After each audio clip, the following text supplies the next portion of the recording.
काल police Nerul police तुमच्याकडे आले होते जो 5-6 तास घराच्या बाहेर शिवतीर्थला काय करणार तुम्ही नोटीस स्वीकारली का नसेल स्वीकारली? पहिली गोष्ट तर मी जेव्हा ते घरी आले नेरूळचे पोलीस तेव्हा मी बाहेर होतो.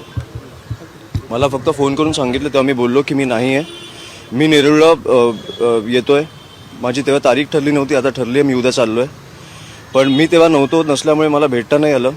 आणि मी नंतर घरी पोचल्यानंतर पण ते मला कळलं की ते घराखाली आहेत, पण मला ते भेटले नाहीत. नाही, त्याच्यामुळे मी खाली आमचे जे पोलीसवाले जे प्रोटेक्शनसाठी बसतात त्यांना पण मी विचारलं नेरूळमधनं कोण आलंय का.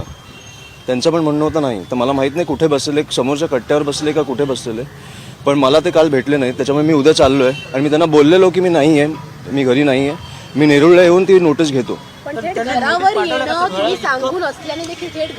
बघा, या गोष्टीत मला अनेक पोलिसांचे पण मेसेज आलेत की उत्तम झालंय म्हणून. मी आता नावं नाही घेऊ शकत, पण ह्या गोष्टीवरनं कळतं की तुम्हाला त्या पोलिसांवर बिचाऱ्यांवर किती प्रेशर असेल. त्याच्यामुळे ते हे काय स्वतःच्या मर्जीने नाही करत आहेत. आणि आपल्याला माहिती आहे प्रेशर कोण टाकते.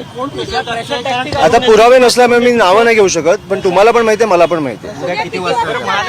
उद्या शरद पवारांची भेट घेतली, मनसेसोबत जाणार नाही, ती दोन्ही ठाकरे एकत्र येण्याची भीती जी आहे ती त्यांना महानगरपालिकेला दिसेल. काँग्रेस म्हणते की उद्या मी 1ची वेळ ठरवली आहे, त्याच्यामुळे 1ला मी नवी मुंबईला पोहोचेल.